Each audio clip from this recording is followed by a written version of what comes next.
Select Committee to investigate the January 6th attack on the United States Capitol will be in order. Without objection, the Chair is authorized to declare the committee in recess at any point. Pursuant to House Deposition Authority Regulation 10, the Chair announces the committee's approval to release the deposition material presented during today's hearing. Good morning.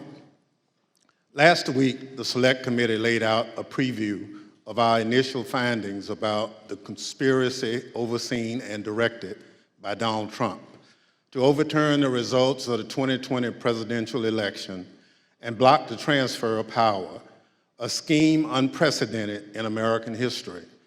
My colleagues and I don't want to spend time talking about ourselves during these hearings, but as someone who's run for office a few times, I can tell you at the end of a campaign, it all comes down to the numbers. The numbers tell you the winner and the loser. For the most part, the numbers don't lie. But if something doesn't add up with the numbers, you go to court to get resolution. And that's the end of the line. We accept those results. That's what it means to respect the rule of law. That's what it means to seek elective office in our democracy. Because those numbers aren't just numbers, they're votes. They're your votes. They are the will and the voice of the people. And the very least we should expect from any person seeking a position of public trust is the acceptance of the will of the people, win or lose. Donald Trump didn't. He didn't have the numbers, he went to court. He still didn't have the numbers, he lost. But he betrayed the trust of the American people. He ignored the will of the voters. He lied to his supporters and the country. And he tried to remain in office after the people had voted him out, and the courts upheld the will of the people. This morning, we'll tell the story of how Donald Trump lost an election and knew he lost an election, and as a result of his loss, decided to wage an attack on our democracy, an attack on the American people by trying to rob you of your voice in our democracy, and in doing so, lit the fuse that led to the horrific violence of January 6th, when a mob of his supporters stormed the Capitol sent by Donald Trump to stop the transfer of power. Today, my colleague from California, Ms. Lofgren, and our witnesses will detail the Select Committee's findings on these matters. But first, I will recognize our distinguished Vice Chair, Ms. Cheney of Wyoming, for any opening statement she'd care to offer. Thank you very much, Mr. Chairman. Last week, as the Chairman noted, our committee began outlining a 7-part plan overseen by President Trump to overturn the 2020 election. Today, we will begin looking at the initial part of that plan, President Trump's effort to convince millions of Americans that the election was stolen from him by overwhelming fraud. A federal court has already reviewed elements of the committee's evidence on this point and said this, quote, "In the months following the election, numerous credible sources from the president's inner circle to agency leadership and statisticians informed President Trump and Dr. Eastman that there was no evidence of election fraud," close quote, sufficient to overturn the 2020 presidential election. The court's opinion methodically documents each of the principal reasons for that conclusion, and I would urge all those watching to read it.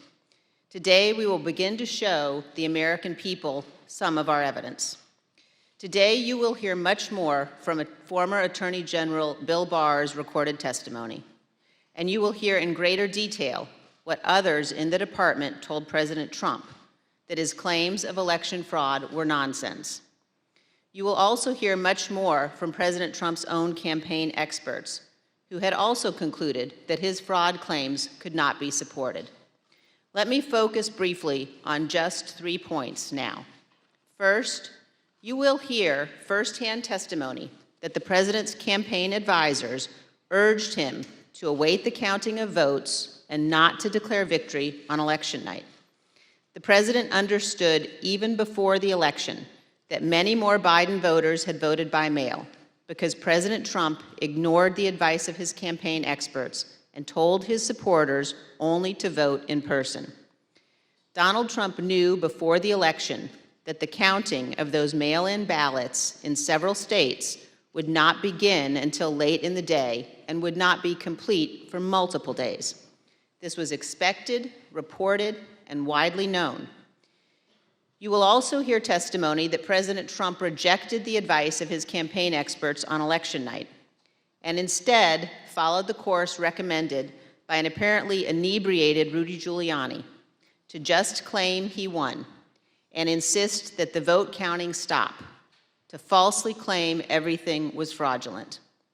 He falsely told the American people that the election was not legitimate. In his words, quote, a major fraud. Millions of Americans believed him. Second, pay attention to what Donald Trump and his legal team said repeatedly about Dominion voting machines. Far-flung conspiracies with a deceased Venezuelan communist allegedly pulling the strings. This was, quote, complete nonsense, as Bill Barr said. President Trump's own campaign advisors, his Department of Justice, and his cybersecurity experts all told him the same thing. Here, for example, is White House lawyer Eric Hirschman. His view was shared by many of the Trump team whom we interviewed.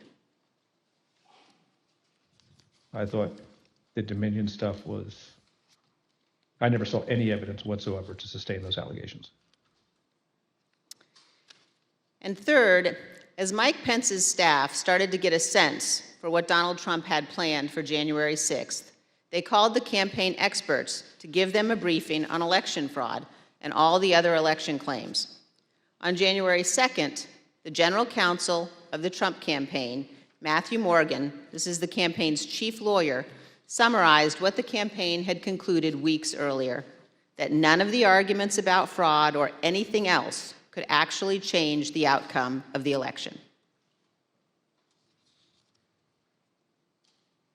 Generally discussed on that topic was whether the fraud, maladministration, abuse, or irregularities, if aggregated and read most favorably to the campaign, would that be outcome determinative? And I think everyone's assessment in the room, at least amongst the staff, Mark Short, myself, and Greg Jacob, was that it was not sufficient to be outcome determinative. As is obvious, this was before the attack on the Capitol. The Trump campaign legal team knew there was no legitimate argument, fraud, irregularities, or anything to overturn the election. And yet President Trump went ahead with his plans for January 6th anyway. Mr. Chairman, hundreds of our countrymen have faced criminal charges. Many are serving criminal sentences because they believed what Donald Trump said about the election, and they acted on it. They came to Washington, D.C. at his request. They marched on the Capitol at his request. And hundreds of them besieged and invaded the building at the heart of our constitutional republic. As one conservative editorial board put it recently, quote, Mr. Trump betrayed his supporters by conning them on January 6th, and he is still doing it. Another conservative editorial board that has long supported President Trump said last week, Donald Trump, quote, won't stop insisting that 2020 was stolen, even though he has offered no proof that that is true. And this, Donald Trump now, quote, clings to more fantastical theories, such as Dinesh D'Souza's debunked 2,000 mules, even as recounts in Arizona, Georgia, and Wisconsin confirm Trump lost. Those are the correct conclusions to draw from the evidence gathered by this committee. We have much more evidence to show the American people on this point than we can reasonably show in one hearing. But today, we will begin. Thank you, Mr. Chairman. I yield back. Without objection, the chair recognizes the gentlewoman from California, Ms. Lofgren, for an opening statement. Well, thank you, Mr. Chairman. In our opening hearing, we gave an overview of our investigation into the January 6th attack. The plot to overthrow the election was complex and had many parts, which we'll explore in remaining hearings. But today, we examine the false narrative that the 2020 election was, quote, stolen. Former President Trump's plan to overturn the election relied on a sustained effort to deceive millions of Americans with knowingly false claims of election fraud. All elements of the plot relied on convincing his supporters about these false claims. Today, we'll demonstrate the 2020 election was not stolen. The American people elected President Joe Biden. We'll present evidence that Mr. Trump's claims of election fraud were false, that he and his closest advisors knew those claims were false, but they continued to peddle them anyway, right up until the moments before a mob of Trump supporters attacked the Capitol. We'll also show that the Trump campaign used these false claims of election fraud to raise hundreds of millions of dollars from supporters who were told their donations were for the legal fight in the courts. But the Trump campaign didn't use the money for that. The big lie was also a big ripoff. The former president laid the groundwork for these false claims well in advance of the election. As early as April 2020, Mr. Trump claimed that the only way he could lose an election would be as a result of fraud. You know the things with bundling and all of the things that are happening with votes by mail, where thousands of votes are gathered, and I'm not going to say which party does it, but thousands of votes are gathered and they come in and they're dumped in a location, and then all of a sudden you lose elections that you think you're going to win. The only way we're going to lose this election is if the election is rigged. Remember that. It's the only way we're going to lose this election. This is going to be a fraud like you've never seen. Did you see what's going on? Take a look at West Virginia, mailmen selling the ballots. They're being sold. They're being dumped in rivers. This is a horrible thing for our country. This is not going to end well. Mr. Trump decided even before the election that regardless of the facts and the truth, if he lost the election, he would claim it was rigged. Mr. Trump was right about one thing. It did not end well. On election night, Mr. Trump claimed even before the votes were counted that his loss was a result of fraud. Now, Thursday, we had testimony from Attorney General Barr about the Department of Justice investigation of Mr. Trump's fraud claims. Barr told Trump directly that his claims were BS. Yet, after hearing the truth and that warning from the AG, Mr. Trump continued to peddle the false claims of fraud. You'll hear detailed testimony from Attorney General Barr describing the various election fraud claims the Department of Justice investigated. He'll tell you how he told Mr. Trump repeatedly that there was no merit to those claims. Mr. Barr will tell us that Mr. Trump's election night claims of fraud were made without regard to the truth and before it was even possible to look for evidence of fraud. Attorney General Barr wasn't alone. You'll see and hear today other Department of Justice officials and senior advisors to Mr. Trump that they told him the claims he was making were not supported by evidence. The election fraud claims were false. Mr. Trump's closest advisor, Mr. Trump, knew it. That didn't stop him from pushing the false claims and urging his supporters to, quote, fight like hell, to, quote, take back their country. After he lost the election, various legal challenges were made. You'll hear testimony today from a renowned Republican election litigation lawyer who will explain the normal process by which candidates challenge an election.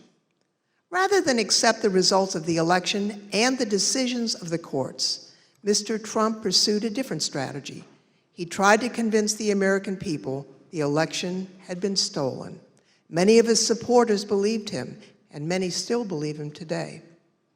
The attack on January 6th was a direct and predictable result of Mr. Trump's decision to use false claims of election fraud to overturn the election and to cling to power. Mr. Chairman, I yield back. Thank you very much. I now welcome our first witness. We're joined today by former Fox News politics editor Chris Stilwell.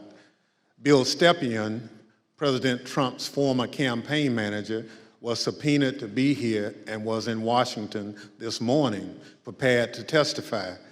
Kevin Marino, Mr. Stepien's attorney, is here with us today. Thank you, Mr. Marino, for coming. And he has advised us that Mr. Stepien's wife went into labor this morning.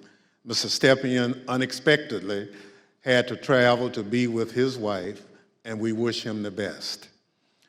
Due to the depth and rigor of our investigation, we have several hours of Mr. Stepien's testimony from when we interviewed him in February, and we will be presenting that testimony today. I'll now swear in our witness. The witness will please stand and raise his right hand. Do you swear or affirm under penalty of perjury that the testimony you're about to give is the truth, the whole truth, and nothing but the truth, so help you God? Thank you. You may be seated. Let the record reflect the witness answered in the affirmative. I now recognize myself for questions. I want to start by showing a video that tells the story of what was going on in the Trump White House on election night in November of 2020. Do you remember where you were on the night of the election, November the 3rd? I was at the White House. You know where specifically over the course of that night you spent your time within the White House? There was an event that was organized in the residence, so I moved between the residence, a room sort of off the residence where some family members were. I take it the president was upstairs in the residence. He was upstairs. We were kind of on the first floor, so not upstairs. We were with, mostly with Ivanka and her brothers and a couple other people who'd be coming in and out. Can you just describe the atmosphere? What were people expecting that night when you got to the White House? I think that there was, typically for people who show up there on election night, it's going to be a self-select, more positive environment. I think people were a little bit nervous, not knowing what was going to happen with the red wave or the red mirage as the debate was being carried out. The Fox News Decision Desk is calling Arizona for Joe Biden. That is a big get for the Biden campaign. Arizona's called. Do you remember that? I do. What do you remember happening where you were when Arizona was called? There was surprise at the call. Who was surprised? Most everyone in the room. Were you being one of them? Yes. Did that shift the atmosphere or the attitude in the White House? Completely. How so? Can you describe that? Because Fox News was the first one to go out and say that. So was it anger kind of directed towards Fox News for making a call more so than like disappointment that maybe the campaign lost Arizona? All the above. So both anger and disappointment. Both disappointed with Fox and concerned that maybe our data or our numbers weren't accurate. Were you in the White House residence during the sort of past midnight into the early morning hours of November 4th? Yes, oh sure. It went over beyond midnight, yes. Do you remember Rudy Giuliani being at the White House on election night and into the early hours the next morning? I do. What do you remember about when he came? He was I had heard that he was upstairs, in that aforementioned reception area, and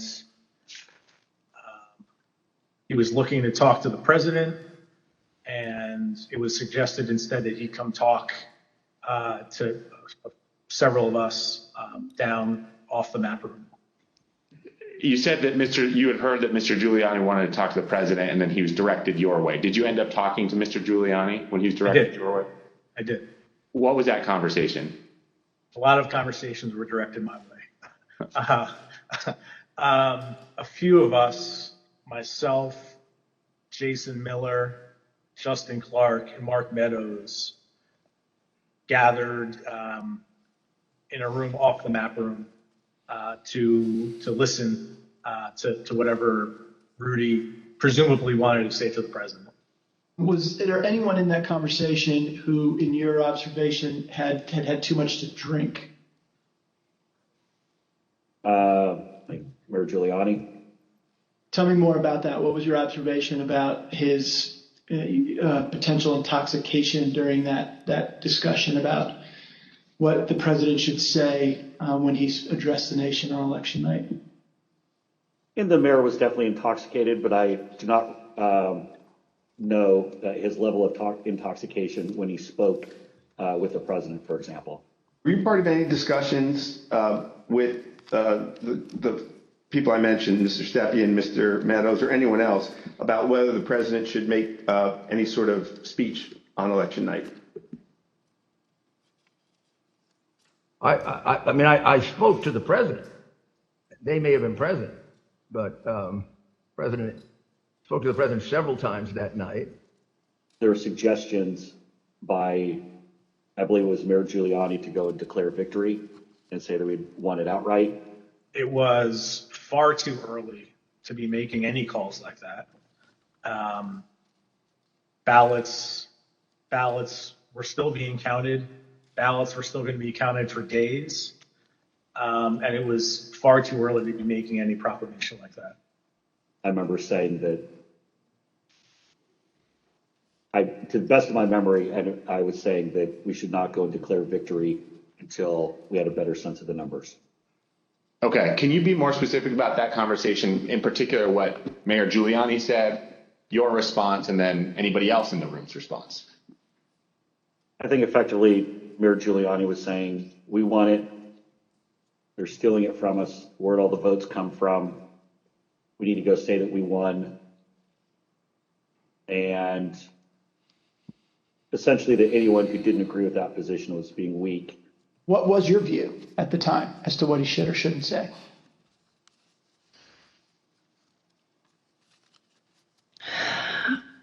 I don't know that I had a firm view as to what he should say in that circumstance.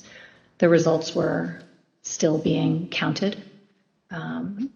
It was becoming clear that the race would not be called on election night. My belief, my recommendation was to say that votes were still being counted. It's too early to tell, too early to call the race, but we proud of the race we ran, and we think we're in good position, and we'll have more to say about this the next day or the next day, whenever we had something to say. And did anybody who was a part of that conversation disagree with your message? Yes. Who was that? The president disagreed with that. I don't recall the particular words. He thought I was wrong. He told me so, and that they were gonna go he was gonna go in a different direction. This is a fraud on the American public. This is an embarrassment to our country. We were getting ready to win this election. Frankly, we did win this election. We did win this election.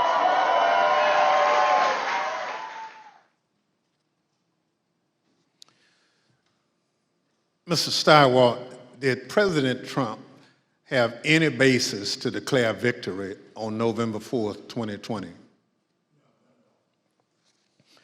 Thank you. Mr. Stepien also testified that President Trump had no basis for declaring victory at that point in time.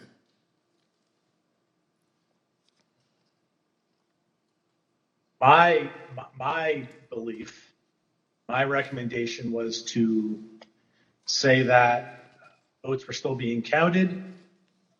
It's too early to tell, too early to call the race, but we proud of the race we ran, and we think we're in good position, and we'll have more to say about this the next day or the next day whenever we had something to say. Thank you. Mr. Stilwell, after the votes were counted, who won the presidential election of 2020? Joseph Robinette Biden Jr. of the great state of Delaware. Thank you. That's the bottom line. We've had an election. Mr. Trump lost, but he refused to accept the results of the democratic process. Pursuant to Section 5C8 of House Resolution 503, I now recognize the gentlewoman from California, Ms. Lofgren, for questions. Well, thank you, Mr. Chairman. Mr. Stilwell, I'd like you to explain a term that was thrown around a lot during the election, and that's the so-called red mirage. What does that mean? So in the 40 or 50 years, let's say, that Americans have increasingly chosen to vote by mail or early or absentee, Democrats prefer that method of voting more than Republicans do. So basically, in every election, Republicans win Election Day and Democrats win the early vote. And then you wait and start counting, and it depends on which ones you count first, but usually it's Election Day votes that get counted first. And you see the Republicans shoot ahead, and then the process of bailing and binding and unbinding all those mail-in votes. In some states like Pennsylvania refuse to count the votes first, so you have to wait for all of that to come in. So in every election, certainly a national election, you expect to see the Republican with a lead, but it's not really a lead. When you put together a jigsaw puzzle, it doesn't matter which piece you put in first, it ends up with the same image. So for us, who cares? But that's because no candidate had ever tried to avail themselves of this quirk in the election counting system.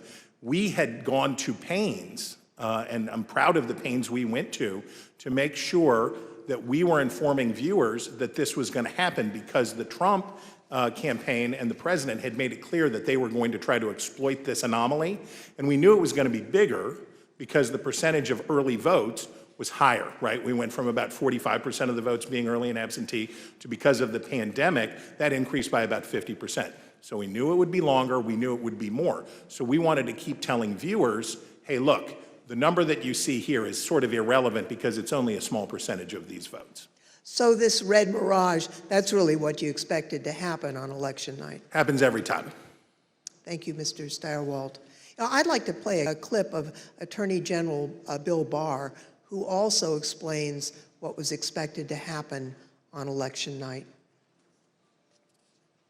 Right out of the box on election night, the president claimed that there was major fraud underway. I mean, this happened, as far as I could tell, before there was actually any potential of looking at evidence. And it seemed to be based on the dynamic that at the end of the evening, a lot of Democratic votes came in, which changed the vote counts in certain states. And that seemed to be the basis for this broad claim that there was major fraud.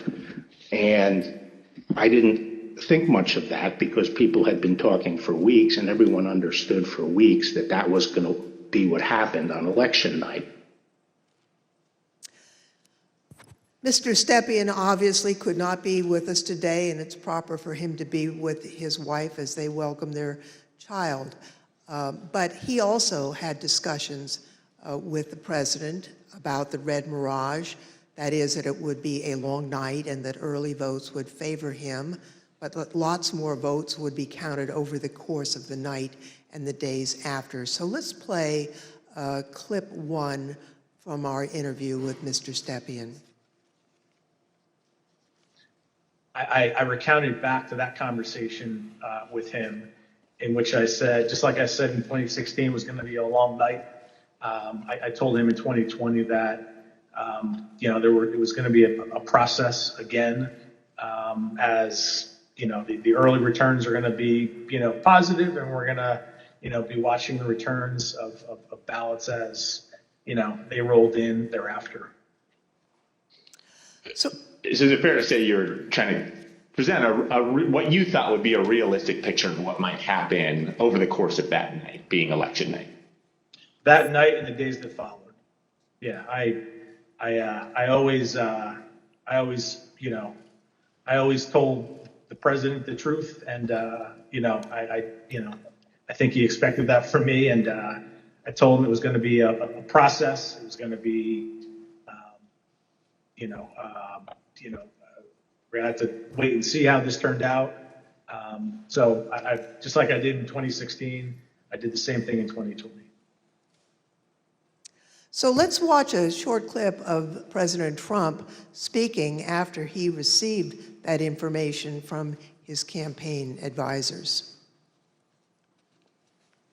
We want all voting to stop. We don't want them to find any ballots at 4 o'clock in the morning and add them to the list. So when former President Trump said that, it contradicted what his advisors had warned would happen. We all know that mail-in ballots played an important role in the 2020 election. However, President Trump continuously discouraged mail-in voting. Mr. Stepien was so concerned about the president's position on mail-in voting that in the summer of 2020, he met with President Trump along with House Minority Leader Kevin McCarthy. Let's play clip 4. Meeting that was had, in particular, I invited Kevin McCarthy to join the meeting. He like mind on the issue with me, in which we made our case for why we believed mail-in voting not to be a bad thing for his campaign. But the president's mind was made up, and he understands, how many times to, go to the well on a particular topic. Yeah, I understand. Tell me a little bit more about the argument that you and Mr. McCarthy made to the president in that meeting as to why it wasn't a bad thing that mail-in voting was available. Largely two pillars to that argument, both of which I've previously mentioned. One, leaving a good deal to chance, pushing or urging your voters to vote only on election day leaves a lot to chance. That's A.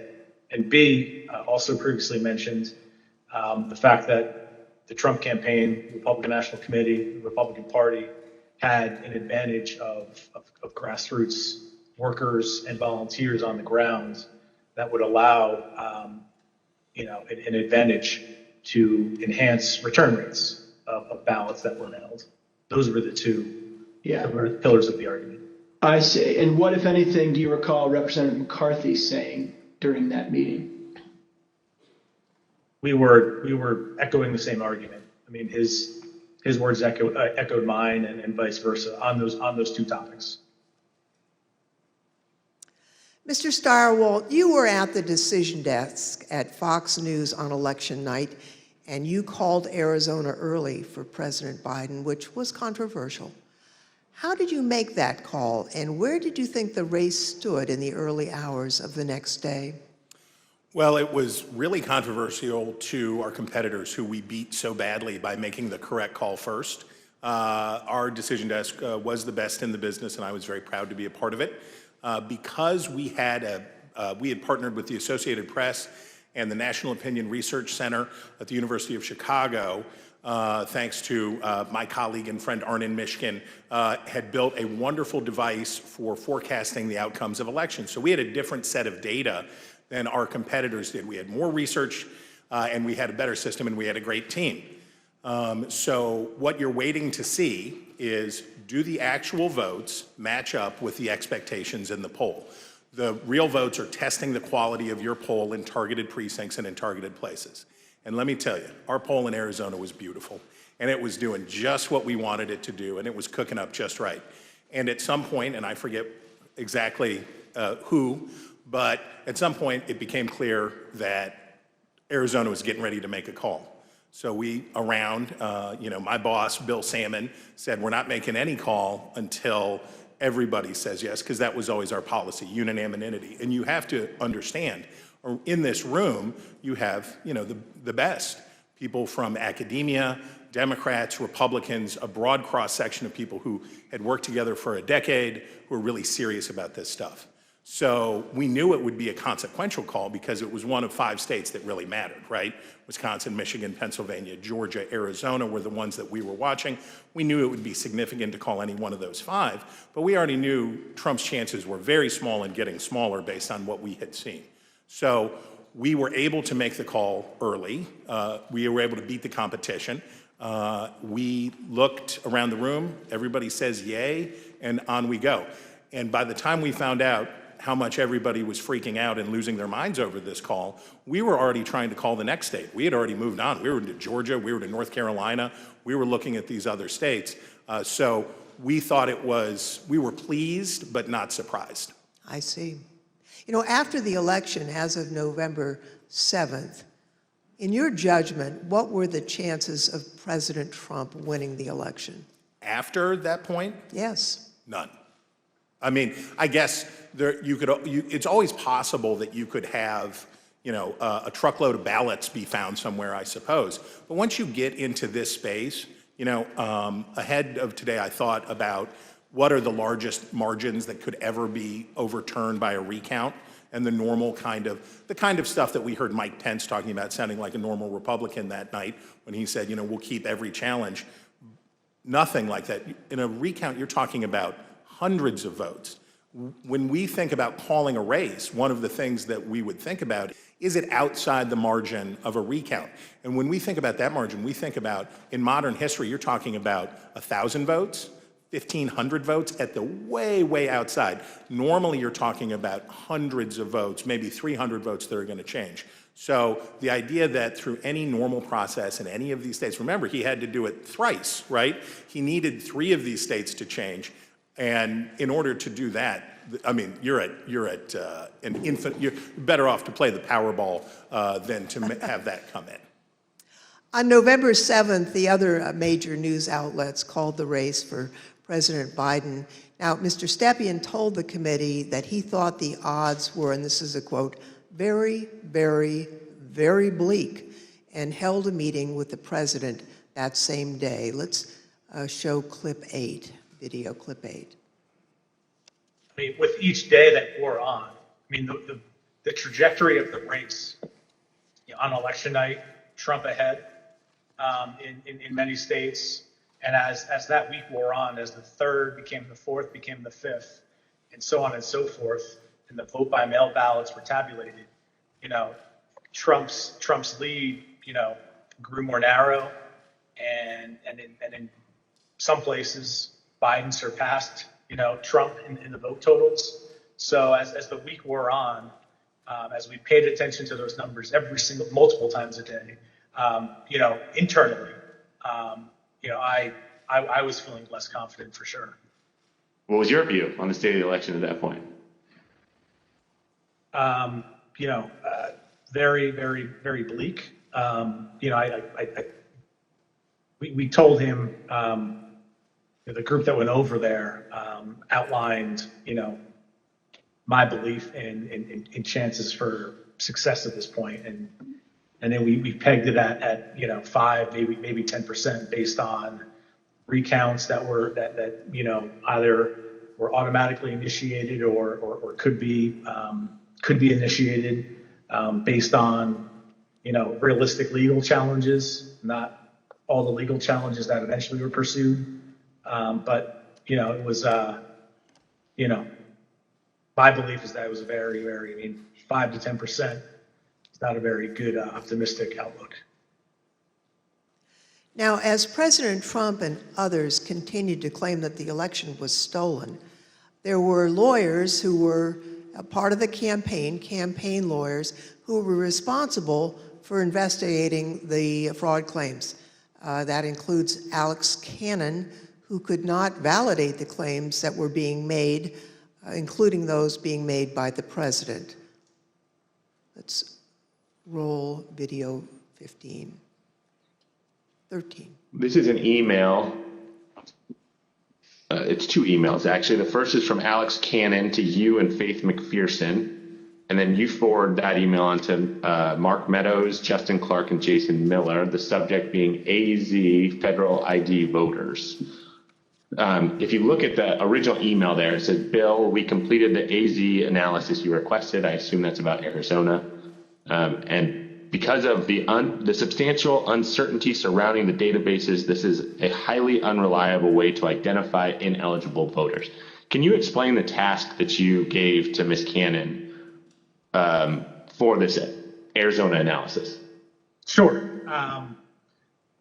Previously, I described some of my frustration with some of the claims that people would throw at President Trump regarding, you need to look at this, this happened in this state or that happened in that state. And it would be, those would flow to us to look into. I talked about that before, I think. Yeah. This is an example of that. I recall in Arizona, someone had thrown out, I believe this to be the claim, that there were thousands of illegal citizens, people not eligible to vote, having cast their ballots in Arizona. Someone had thrown out that claim to President Trump. And with, the margins being as close as they were, as I previously described, that could potentially matter. So this wild claim is thrown out, which, on its face didn't seem, realistic or possible to me. I asked Alex to look at the claim, and I haven't read this full email, but I recall the response to that. The reality of that was not illegal citizens voting in the election. I think it was like overseas voters voting in the election. So obviously, people who were eligible to vote. When these findings were passed up the chain to President Trump, he became frustrated and he replaced the campaign's legal team. Let's play clip 14. I think the president, it was during the second week where things like you displayed were occurring, where he was, growing increasingly unhappy with, his team, me, less so because I was less involved at this point, but still me, growing increasingly unhappy with Justin Clark. And that kind of, paved the way for, Justin to be moved out and Mayor Giuliani to be moved in as the person in charge of, the legal side of the campaign and for all intents and purposes, the campaign at that point. When Mr. Stepien became campaign manager, he was the second Trump campaign manager for the 2020 race, and there were only about 115 days until Election Day. So let's play the video. I inherited a campaign that was, the day I was hired was, I believe, President Trump's low point in the 2020 daily average polling against President Biden. It was a campaign at a low point in the polls. It was structurally and fiscally deficient. There was a great deal wrong with the campaign in both of those areas. So most of my day spent fixing and I think I took over with 115 days left in the campaign. Most of my time was spent fixing the things that could be fixed with 115 days left in the campaign.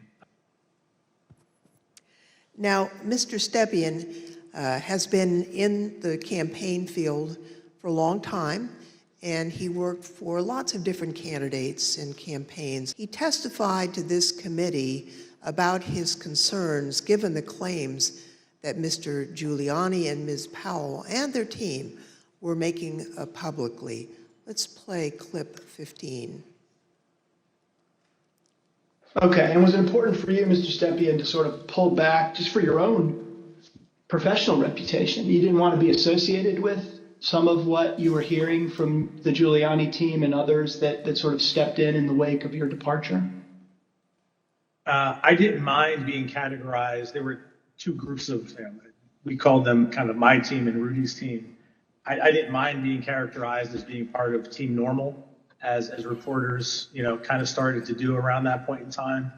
I said, hours ago, early on that, I've been doing this for a long time, 25 years, and I've spanned, political ideologies from Trump to McCain to Bush to Christie, and, I can work under a lot of circumstances for a lot of varied, candidates and politicians, but a situation where, and I think along the way I've built up a pretty good, I hope, a good reputation for being honest and professional, and I didn't think what was happening was necessarily honest or professional at that point in time. So that led to me stepping away.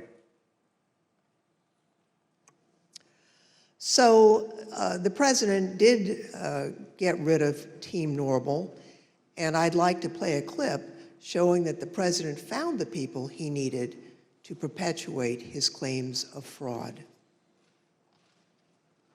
They saw a big truck bringing in 100,000 ballots in garbage cans, in waste paper baskets, in cardboard boxes, and in shopping baskets.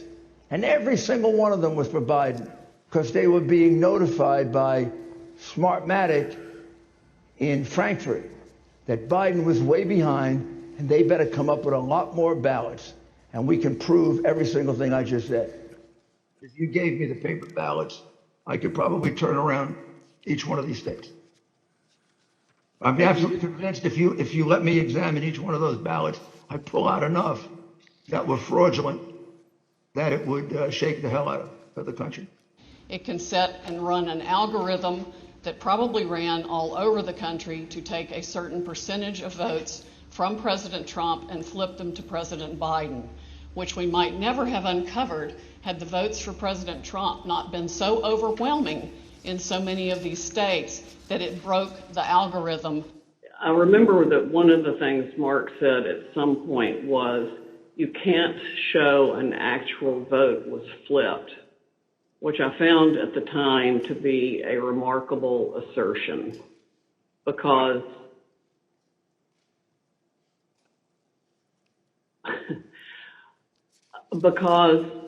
you don't have to have the gun to see the body lying on the floor bleeding out with 5 bullet holes in it was killed by a gun. What they were proposing, I thought was nuts. And the theory was also completely nuts, right? I mean, it was a combination of Italians, the Germans. I mean, different things have been floating around as to who was involved. I remember Hugo Chavez and the Venezuelan. She has an affidavit from somebody who says they wrote a software in, it's something with the Philippines, and just all over the radar. Did you ever share, Mr. Kushner, your view of Mr. Giuliani? Did you ever share your perspective about him with the president? I guess,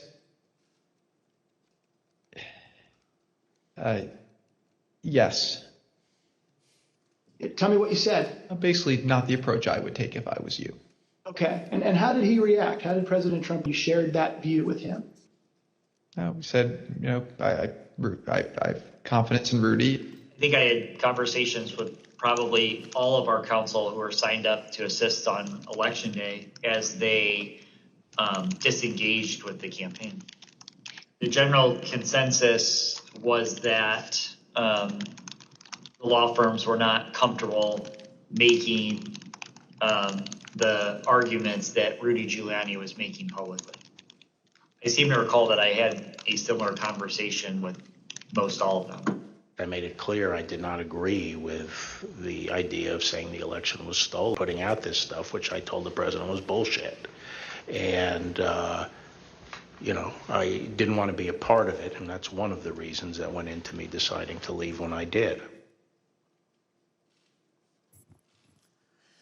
Even Sidney Powell, defending herself in a defamation lawsuit brought by Dominion Voting Systems, argued that, quote, no reasonable person would conclude that her statements were truly statements of fact. Mr. Chairman, I yield back. I thank the witness for joining us today. The first panel is now dismissed.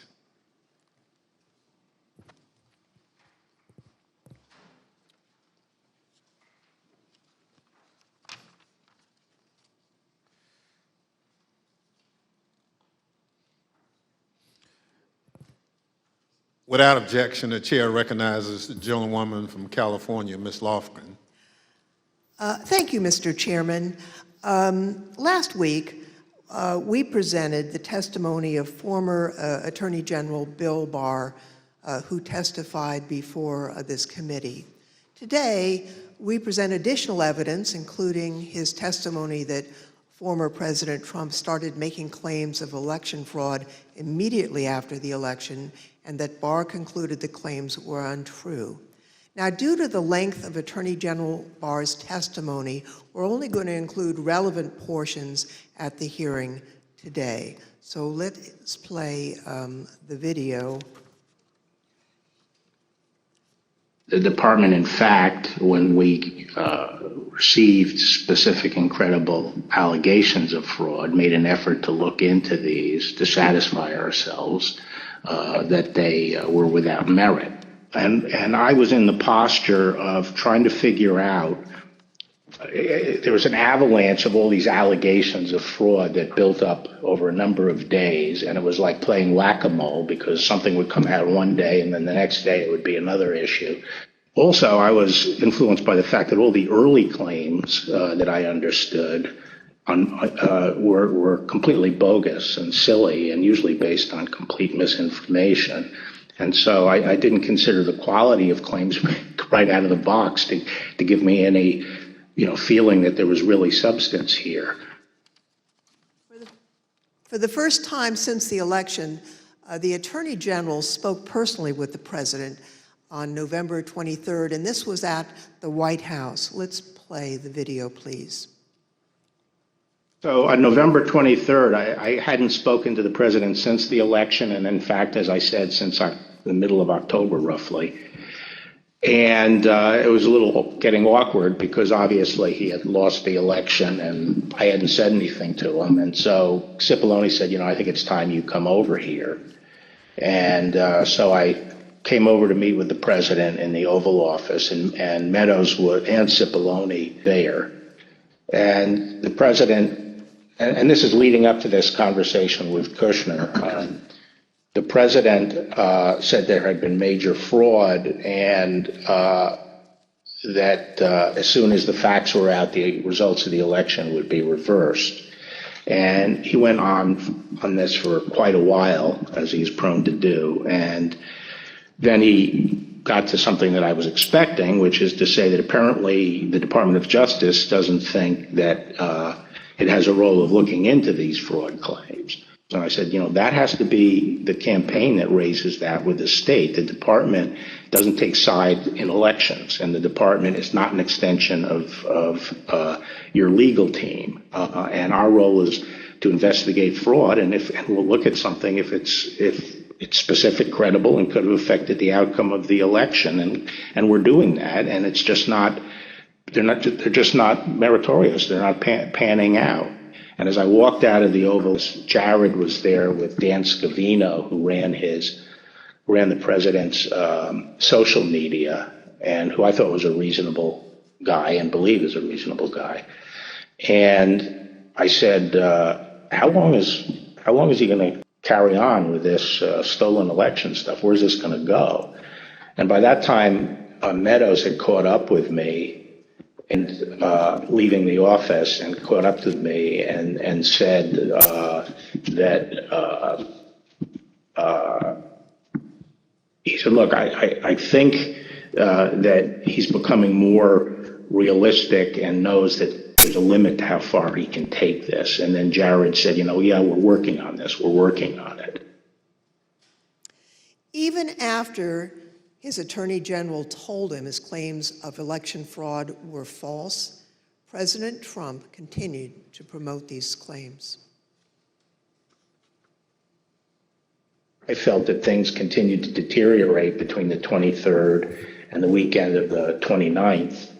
And then on November 29th, he appeared on Maria Bartiromo's show, Sunday Futures, I believe it was. And he said that the department was missing in action. Well, no, we had glitches where they moved thousands of votes from my account to Biden's account. And these are glitches. So they're not glitches, they're theft, they're fraud, absolute fraud. This election was over, and then they did dumps.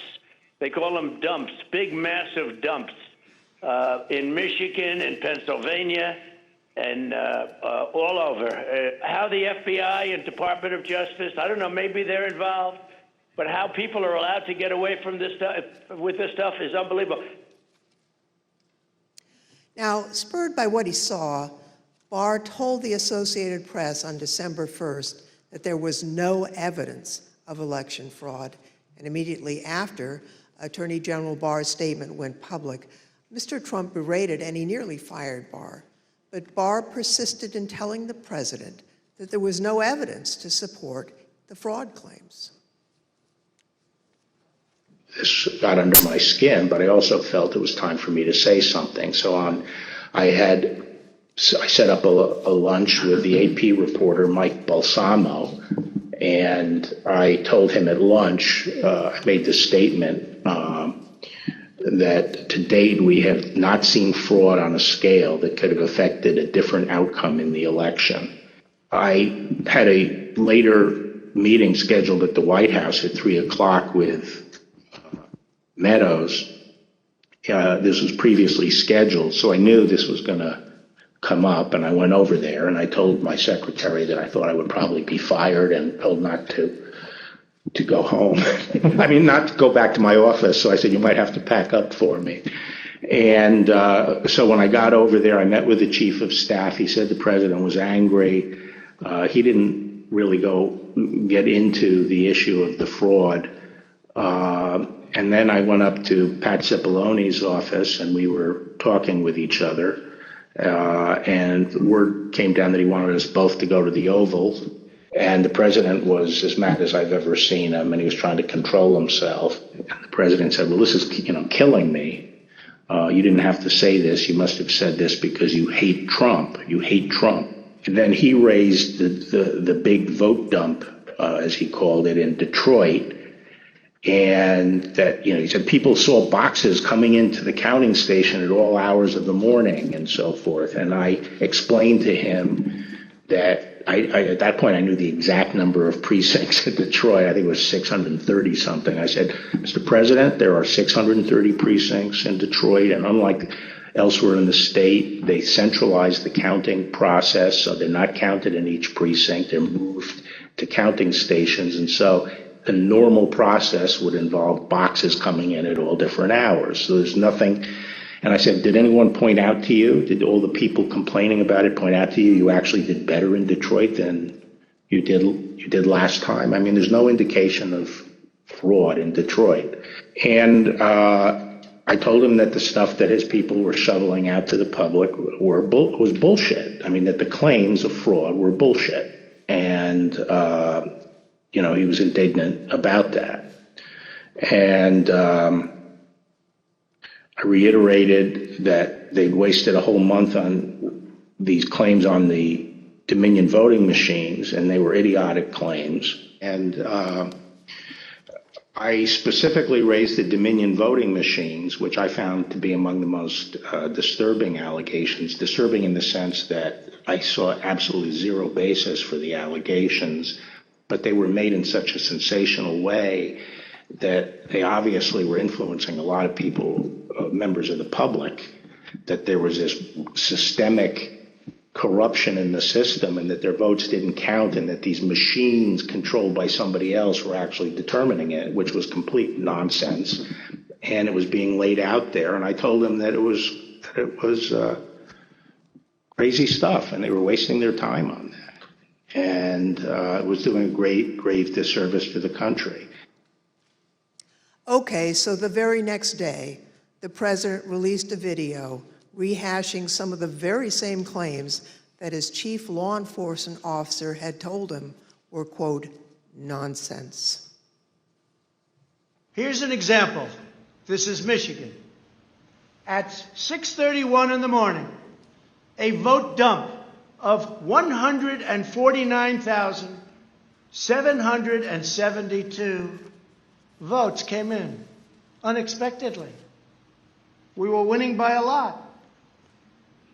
That batch was received in horror. We have a company that's very suspect. Its name is Dominion. With the turn of a dial or the change of a chip, you can press a button for Trump and the vote goes to Biden. What kind of a system is this?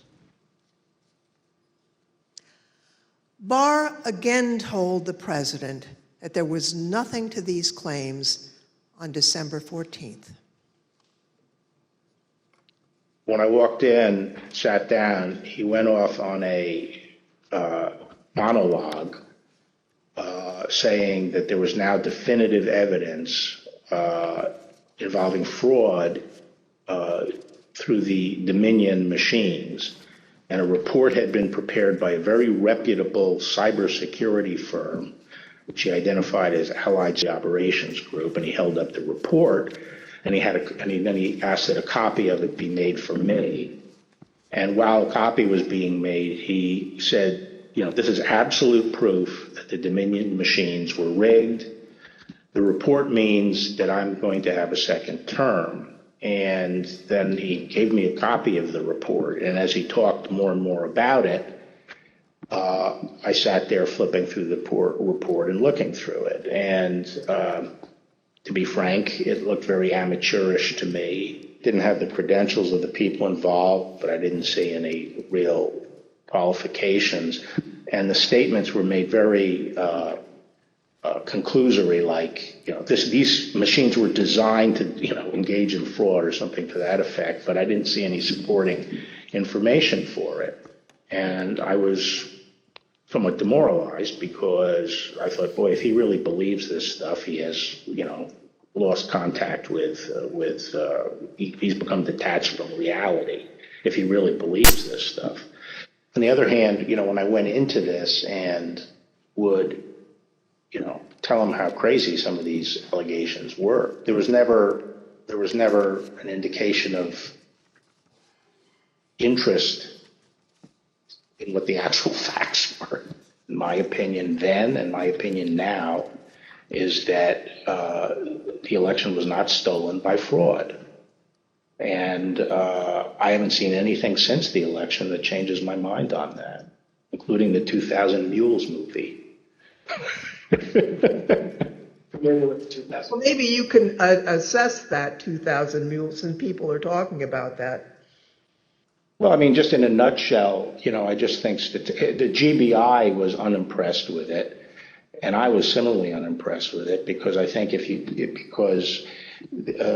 I was holding my fire on that to see what the photographic evidence was, because I thought, well, hell, if they have a lot of photographs of the same person dumping a lot of ballots in different boxes, you know, that's hard to explain.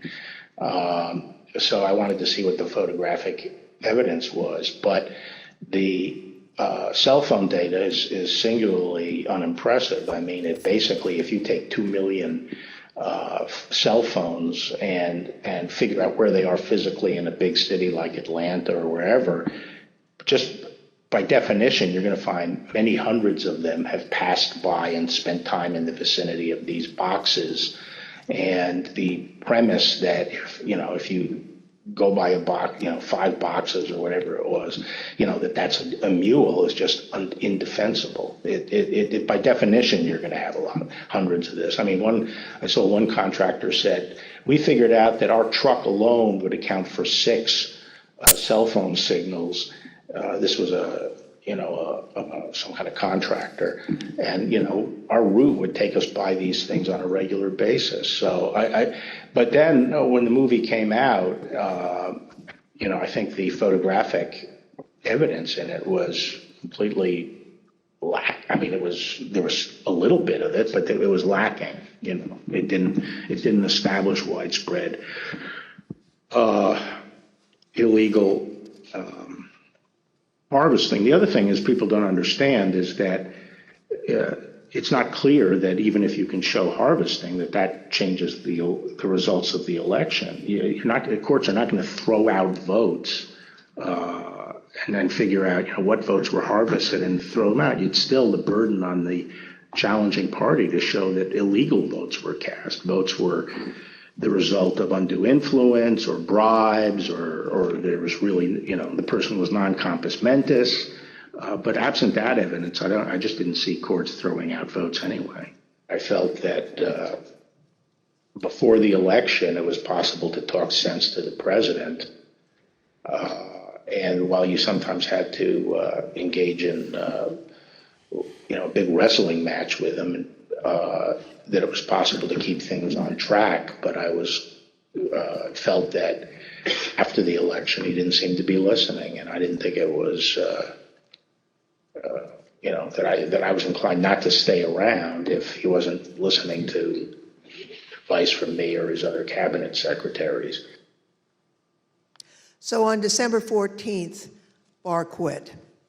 Now, the Attorney General wasn't the only person who told the president that his claims were false. Other officials and close advisors told him the same thing. Rather than try to address a counterfactual or a hypothetical, let me just say there were instances where the president would say, people are telling me this, or I've heard this, or I saw on television, this impropriety in Atlanta or Pennsylvania or something. And we were in a position to say, our people have already looked at that, and we know that you're getting bad information, that's not correct. It's been demonstrated to be incorrect from our point of view, and been debunked. A month and a half or so after the election day, and at that meeting, various allegations of fraud were discussed, and Eric and Pat didn't, told the group, the president included, that none of those allegations had been substantiated to the point where they could be the basis for any litigation challenge to the election. President Trump's own vice president and his top advisors also knew that there wasn't evidence to support the claims that the president was making. Anyone else other than Mr. Meadows who asked you about the status, outside of your legal group, Mr. Morgan and the others you mentioned, anyone else who asked you the status of what you were finding in your assessment of it? Yes, sir. Who's that? Peter Navarro. When did you talk to Mr. Navarro? Mid-November. Around the same time as Mr. Meadows? Yes, sir. And tell me about that conversation.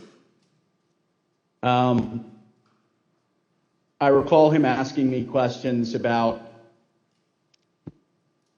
Dominion and maybe some other categories of allegations of voter fraud. And I remember telling him that I didn't believe the Dominion allegations because I thought the hand recount in Georgia would resolve any issues with the technology problem and with Dominion or Dominion flipping votes.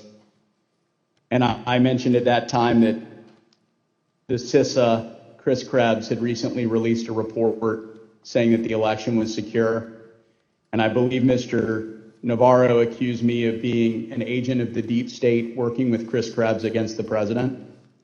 And I never took another phone call from Mr. Navarro.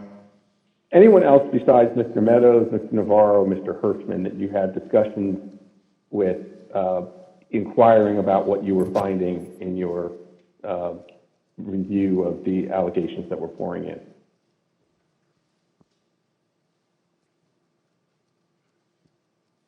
I believe I had about a 15-second conversation with the vice president about it as well. When was that? During one of the visits to the White House. I don't know which one. I think it was the first one in November. I had met him briefly at the campaign, and he remembered me and saw me. And he asked what I was doing on the campaign, and I told him that, you know, we were looking into some of the issues related to voter fraud. And he asked me, I don't remember his exact words, but he asked me if we were finding anything. And I said that I didn't believe we were finding it, or I was not personally finding anything sufficient to alter the results of the election. And he thanked me.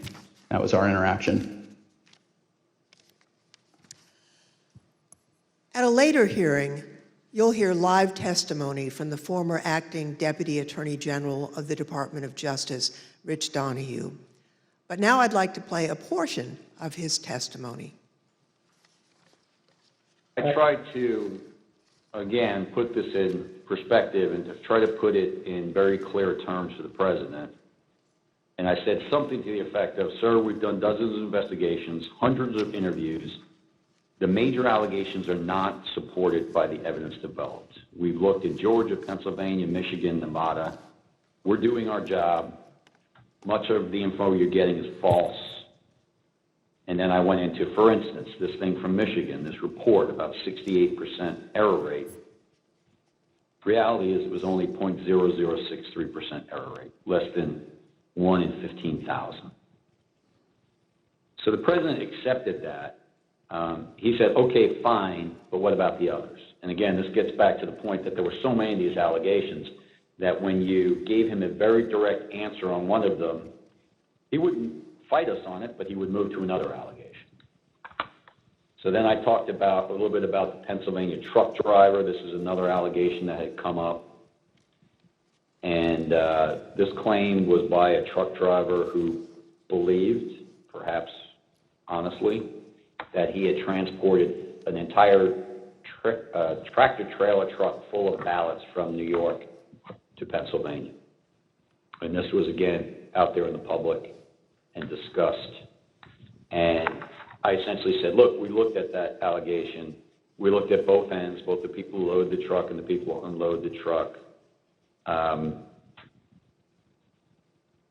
that allegation was not supported by the evidence. Again, he said, okay.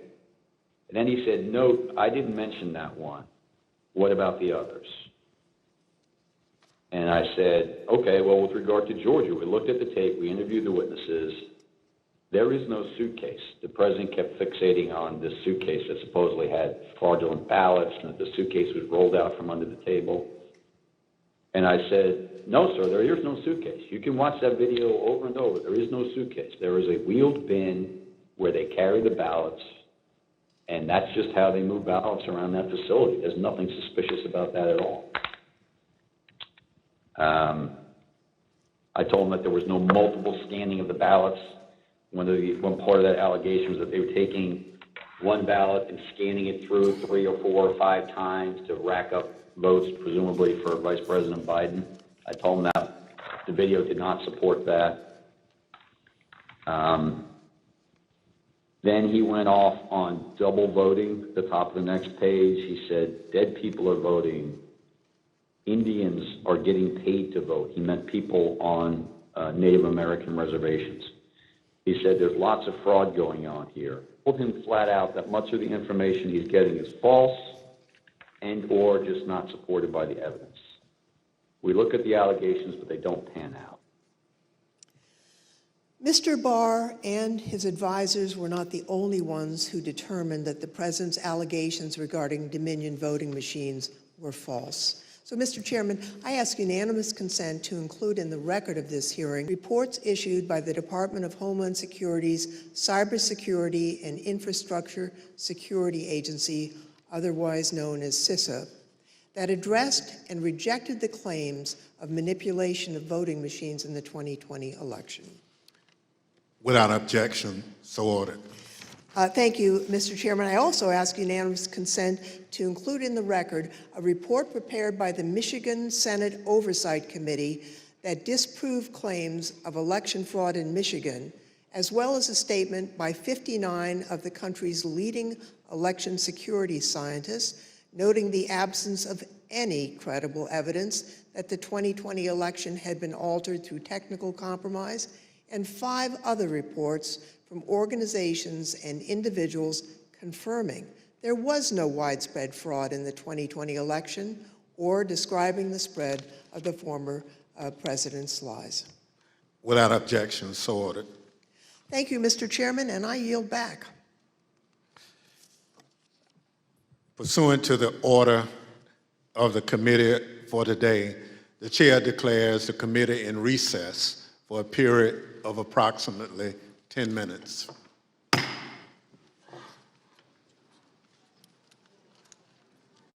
It will be in order. I now welcome our second panel of witnesses. We're joined today by B.J. Pak, Al Smith, and Ben Ginsberg. Mr. Pak is the former United States Attorney for the Northern District of Georgia. Mr. Smith is a former city commissioner for the city of Philadelphia, where he served for more than 10 years. Mr. Ginsberg is one of the leading election law attorneys in the country and has represented Republican presidential candidates in election litigation dating back to 2000, where he represented George W. Bush in the Bush v. Gore litigation. I will now swear in our witnesses. Please stand and raise your right hand. Do you swear or affirm on the penalty of perjury that the testimony you're about to give is the truth, the whole truth, and nothing but the truth? So help you God. Thank you. Please be seated.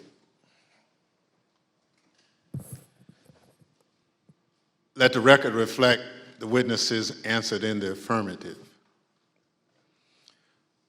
Pursuant to Section 5C8 of House Resolution 503, I now recognize the gentlewoman from California, Ms. Lofgren, for questions. Thank you, Mr. Chairman. Before the break, I think you all heard Mr. Barr and Mr. Donahue talk about the false claims that Mr. Trump and his supporters made about suitcases of fake ballots in Georgia. We have a witness here today who thoroughly investigated that issue. Mr. Pak, I want to thank you for appearing before us today. You were appointed by President Trump to serve as the U.S. Attorney for the Northern District of Georgia, and you served from 2017 until January of 2021. You were the lead federal prosecutor there and worked for the Department of Justice under then Attorney General Bill Barr. Now, were you ever asked by Attorney General Barr to investigate claims of voter fraud in the 2020 election? And if so, what were those claims? Thank you, Congressman Lofgren. Thank you for the question. Approximately December 4th, I believe, of 2020, Attorney General Barr and I had a conversation about an unrelated case to the case at issue. At the end of the conversation, Mr. Barr had asked me if I had seen a certain videotape that was being reported in the news where Mr. Giuliani, in a Senate subcommittee hearing that was held the day before, May 3rd, showed a videotape of a purportedly a security tape at the State Farm Arena in Atlanta, which is also in Fulton County in the city of Atlanta. Yes. At the time, Mr. Barr asked me that he had made a public statement that he had not seen any widespread election fraud that would question the outcome of the election. And because of the videotape and the serious allegation that Mr. Giuliani was making with respect to the suitcase full of ballots purported in the video, he asked me to find out what I could about it, because he had envisioned that in some days after our call that he was going to go to the White House for a meeting, and then that issue might come up. He asked me to make it a priority to get to the bottom of, to try to substantiate the allegation made by Mr. Giuliani. Thank you. I understand the Georgia Secretary of State's office investigated those State Farm Arena allegations and didn't find any evidence of fraud. What did you find when your office conducted its own investigation? We found that the suitcase full of ballots, the alleged black suitcase that was being seen pulled from under the table, was actually an official lockbox where ballots were kept safe. We found out that there was a mistake in terms of a misunderstanding that they were done counting ballots or tallying ballots for the night, and the partisan watchers that was assigned by each of the respective parties were announced to send home. But once they realized the mistake, someone from the Secretary of State's office had indicated that, no, we're not done for the night. You need to go ahead and continue counting.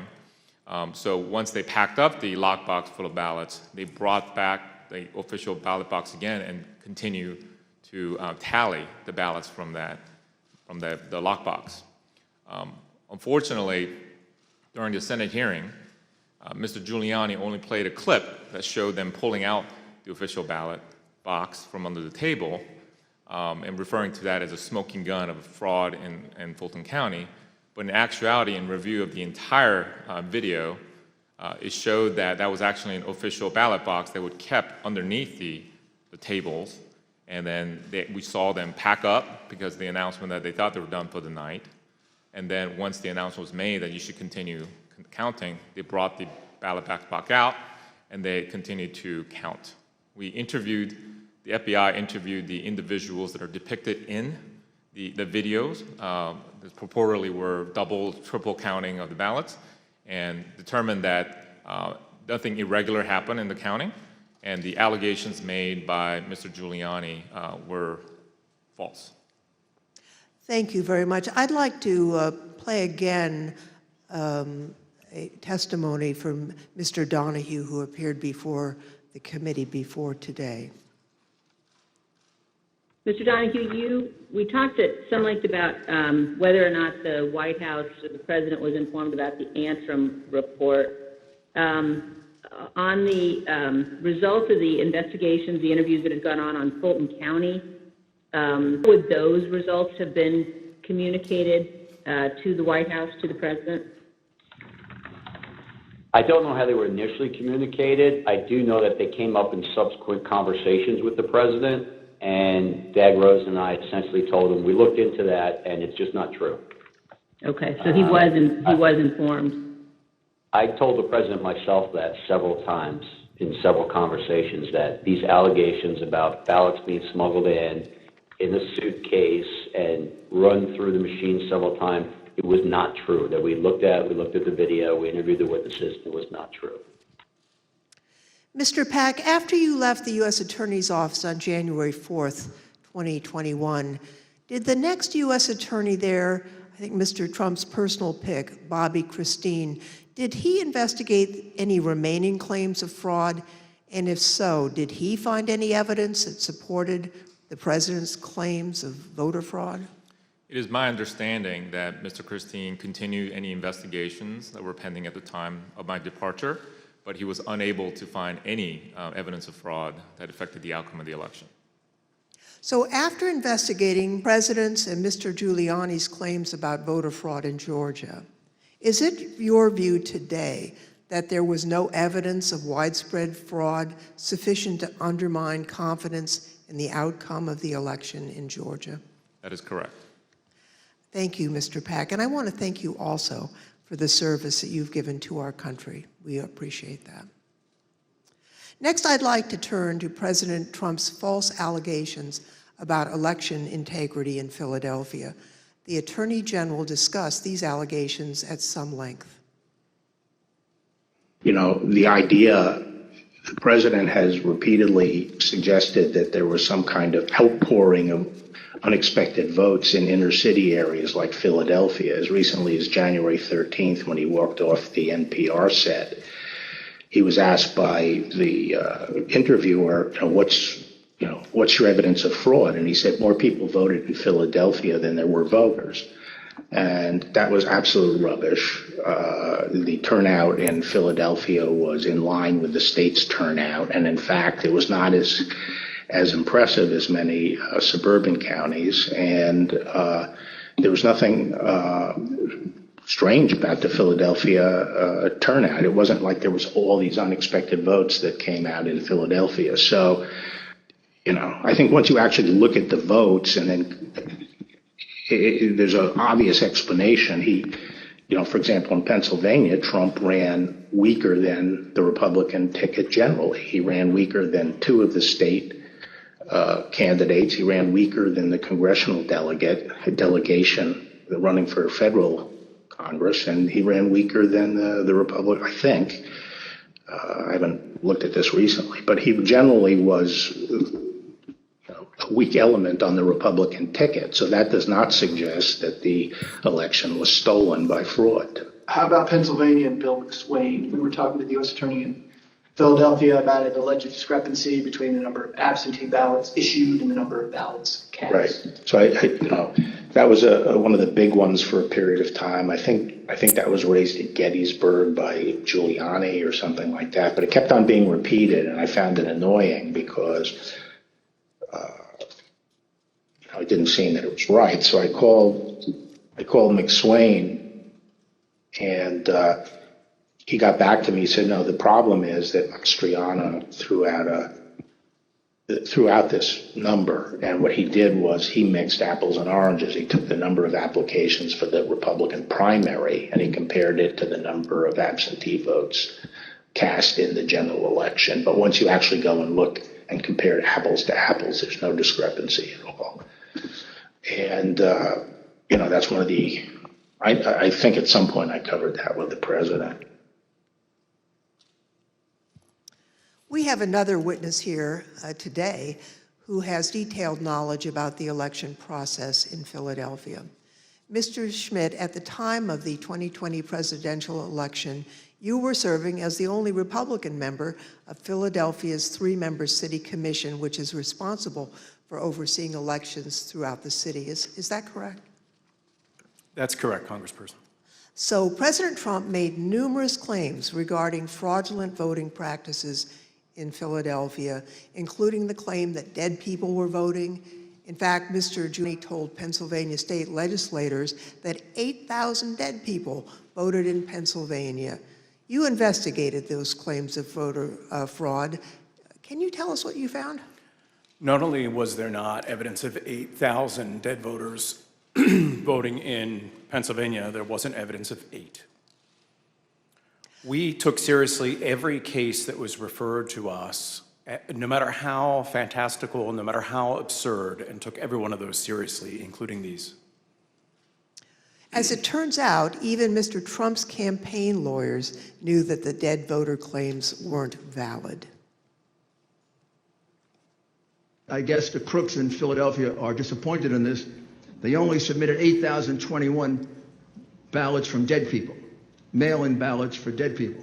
It's probably easier for dead people to submit mail-in ballots than it is to vote in person. Rudy was at this stage of his life and the same ability to manage things at this level or not. And obviously, I think Bernie Kerik publicly said it. They never proved the allegations that they were making, and they were trying to develop. Mr. Schmidt, on November 11th, 2020, President Trump tweeted about you, saying, and here's a quote, "A guy named Al Schmidt, a Philadelphia commissioner and so-called Republican, or Rhino, is being used big time by the fake news media to explain how honest things were with respect to the election in Philadelphia." He refuses to look at a mountain of corruption, dishonesty. We win. As a result of that tweet and the CNN interview you gave where you stated the dead voter claims in Pennsylvania were false, you and your staff were subjected to disturbing threats. Can you tell us about that? The threats prior to that tweet, and on some level it feels almost silly to talk about a tweet, but we can really see the impact that they have, because prior to that, the threats were pretty general in nature. Corrupt election officials in Philadelphia are going to get what's coming to them. You're what the Second Amendment is for. You're walking into the lion's den, all sorts of things like that. After the president tweeted at me by name, calling me out the way that he did, the threats became much more specific, much more graphic, and included not just me by name, but included members of my family by name, their ages, our address, pictures of our home, just every bit of detail that you could imagine. That was what changed with that tweet.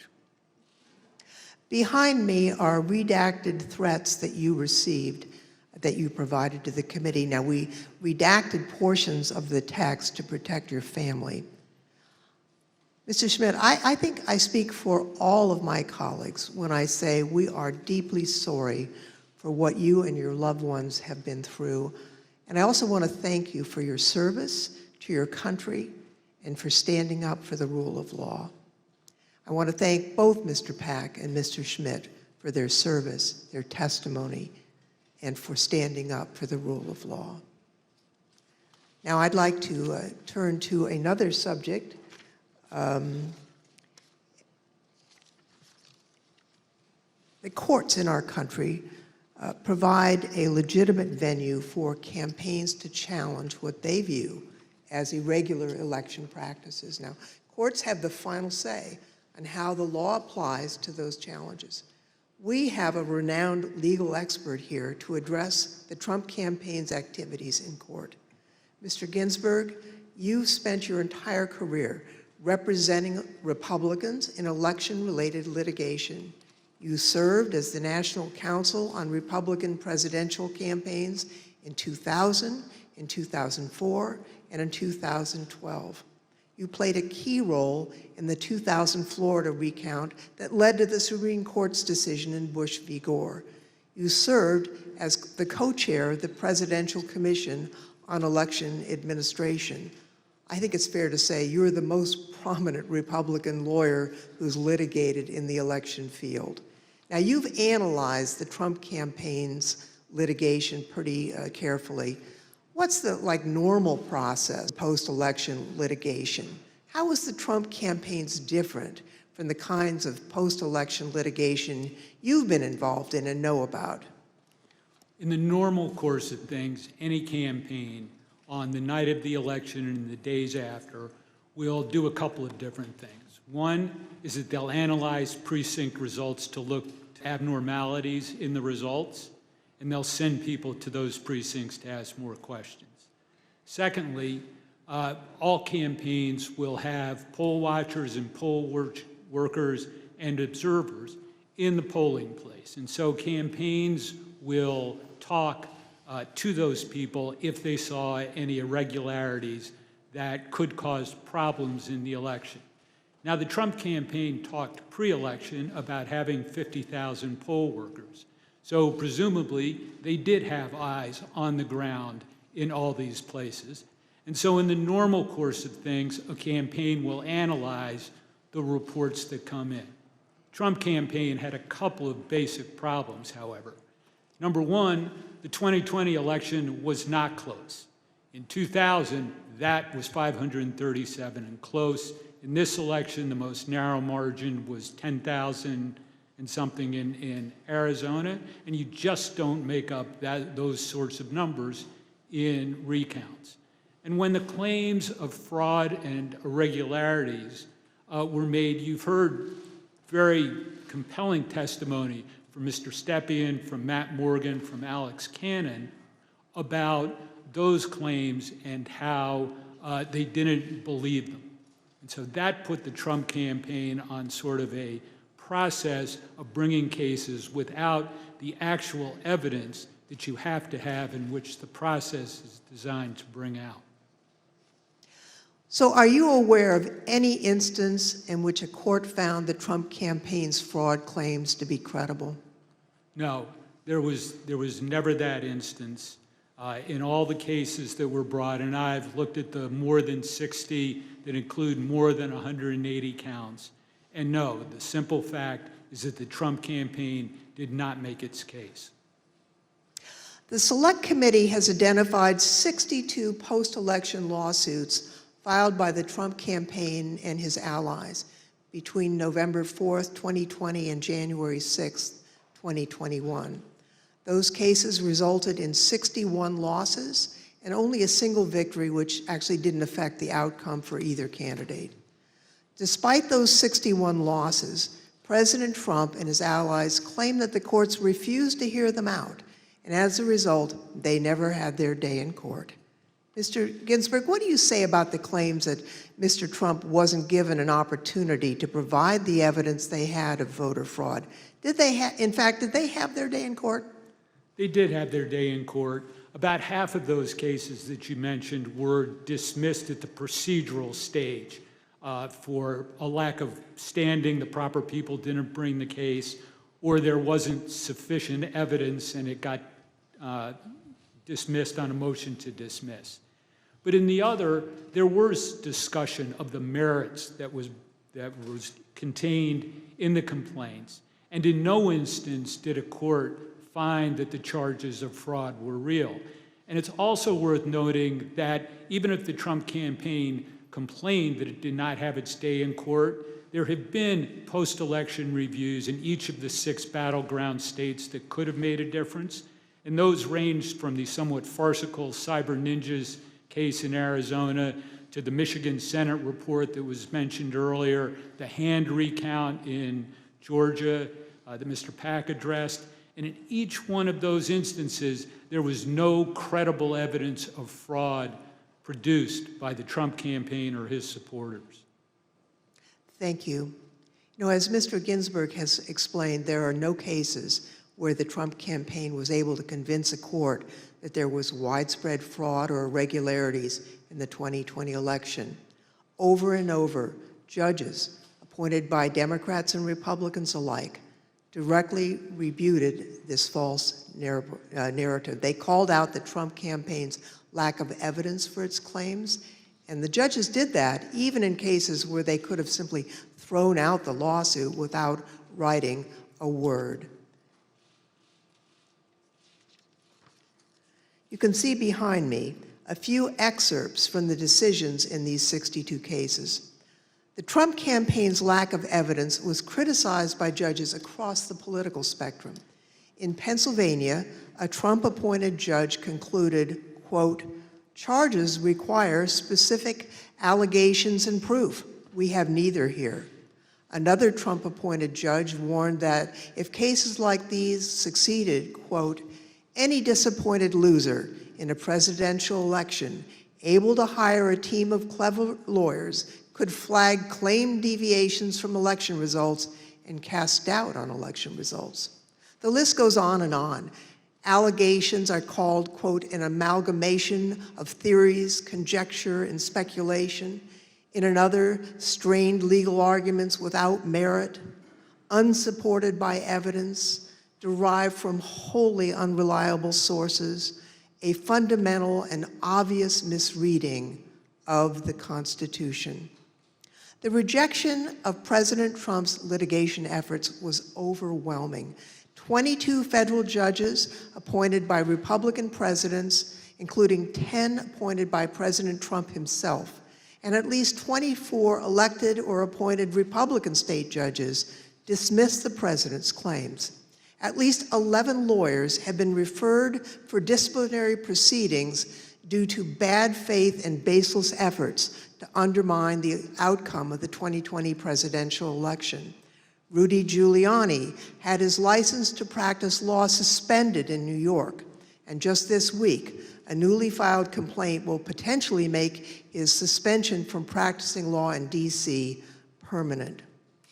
And as we've just heard from perhaps the most preeminent Republican election lawyer in recent history, the Trump campaign's unprecedented effort to overturn its election loss in court was a deeply damaging abuse of the judicial process. As stated by U.S. District Court Judge David Carter, this was, quote, a coup in search of a legal theory. Thank you, Mr. Chairman. I yield back. I want to thank our witnesses for joining us today. The members of the Select Committee may have additional questions for today's witnesses, and we ask that you respond expeditiously in writing to those questions.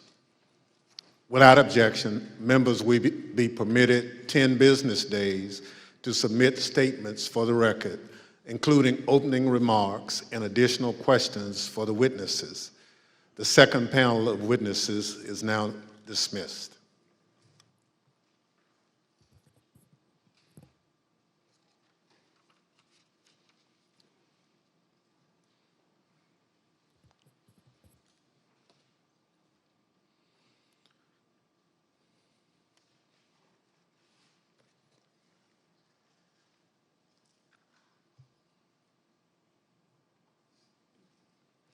Without objection, the chair recognizes the gentlewoman from California, Ms. Lofgren, for a closing statement. Thank you, Mr. Chairman. Now that we understand the litigation efforts by President Trump and his allies, I'd like to present additional actions taken by the Trump campaign during this time. President Trump continued to push the stolen election narrative, even though he and his allies knew that their litigation efforts making the same claim had failed. Now, it's worth pointing out that litigation generally does not continue past the safe harbor date of December 14th. But the fact that this litigation went on, well, that decision makes more sense when you consider the Trump campaign's fundraising tactics. Because if the litigation had stopped on December 14th, there would have been no fight to defend the election and no clear path to continue to raise millions of dollars. Mr. Chairman, at this time, I'd ask for unanimous consent to include in the record a video presentation describing how President Trump used the lies he told to raise millions of dollars from the American people.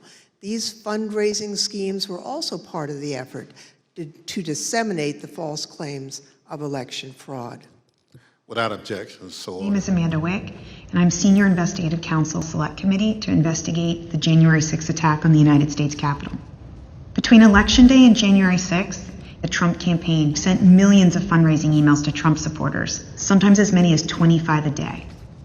The emails claimed the, quote, left-wing mob was undermining the election, implored supporters to, quote, step up to protect the integrity of the election, and encouraged them to, quote, fight back. But as the Select Committee has demonstrated, the Trump campaign knew these claims of voter fraud were false, yet they continued to barrage small-dollar donors with emails, encouraging them to donate to something called the Official Election Defense Fund. The Select Committee discovered no such fund existed. I don't believe there is actually a fund called the Election Defense Fund. Is it fair to say that the Election Defense Fund was another, I think we called it a marketing tactic? Yes. And tell us about these funds as marketing tactics. Just the topic matter, where money could potentially go to be, how money could potentially be used. The claims that the election was stolen were so successful, President Trump and his allies raised $250 million, nearly $100 million in the first week after the election. On November 9th, 2020, President Trump created a separate entity called the Save America PAC. Most of the money raised went to this newly created PAC, not to election-related litigation. The Select Committee discovered that the Save America PAC made millions of dollars of contributions to pro-Trump organizations, including $1 million to Trump Chief of Staff Mark Meadows' charitable foundation, $1 million to the America First Policy Institute, a conservative organization which employs several former Trump administration officials, $204,857 to the Trump Hotel Collection, and over $5 million to Event Strategies, Inc., the company that ran President Trump's January 6th rally on the Ellipse. All of us here today do not want to see our election victory stolen by emboldened radical left Democrats, which is what they're doing. The evidence developed by the Select Committee highlights how the Trump campaign aggressively pushed false election claims to fundraise, telling supporters it would be used to fight voter fraud that did not exist. The emails continued through January 6th, even as President Trump spoke on the ellipse. 30 minutes after the last fundraising email was sent, the Capitol was breached.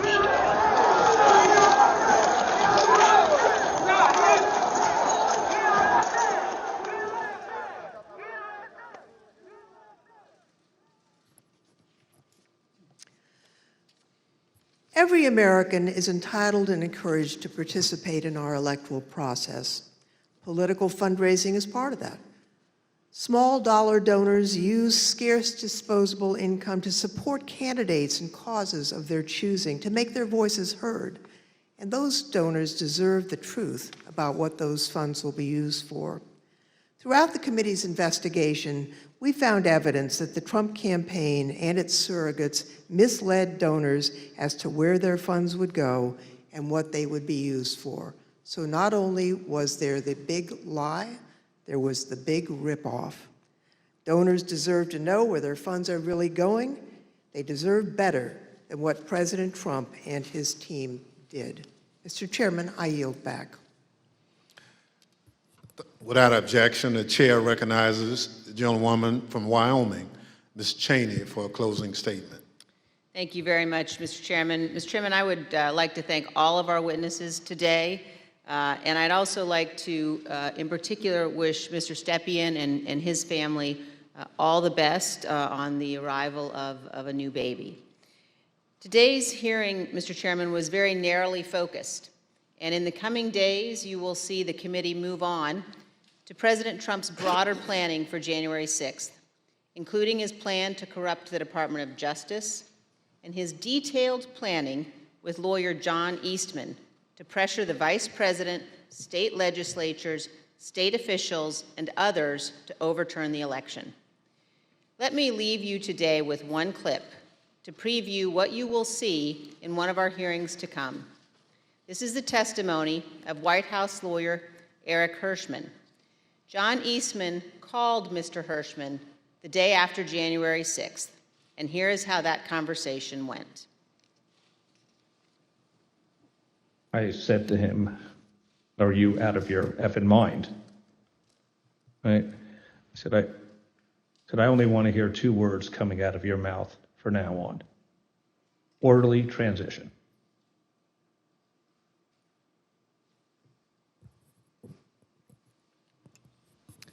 Thank you, Mr. Chairman. I yield back. At the conclusion of last week's hearing, we showed you a video of rioters explaining why they had come to Washington on January 6th. It was because Donald Trump told them to be here. Today we heard about some of the lies Donald Trump embraced and amplified when it became clear he didn't have the numbers of votes to win the election. We heard about how officials at different levels of government explored claims of fraud and found no evidence, yet the former president continued to repeat those false claims over and over again. Today, we'll end things where we did on Thursday, back on January 6th, hearing words of individuals who wanted to stop the transfer of power. We know they were there because of Donald Trump. Now we hear some of the things they believed. Without objection, I add to the record a video presentation. I know exactly what's going on right now. Fake election. They think they're gonna fucking cheat us out of our vote and put communist fucking Biden in office. It ain't fucking happening today. You voted? Yes, sir. How'd it go? Voted early. It went well, except for can't really trust the software. Dominion software all over. We voted, and right in the top right-hand corner of the Dominion voting machine that we used, there was a Wi-Fi symbol with 5 bars. So that most definitely connected to the internet, without a doubt. So they stole that from us twice. We're not taking it anymore. So we're standing up, we're here, and whatever happens, we're not laying down again. I'm from Pennsylvania. It didn't work. It absolutely worked. It didn't work. No. Trust the system. 200,000 people that weren't even registered voted. 430,000 votes disappeared from President Trump's tally. And you can't stand there and tell me that it worked. I don't want to say that what we're doing is right. But if the election's being stolen, what is it going to take?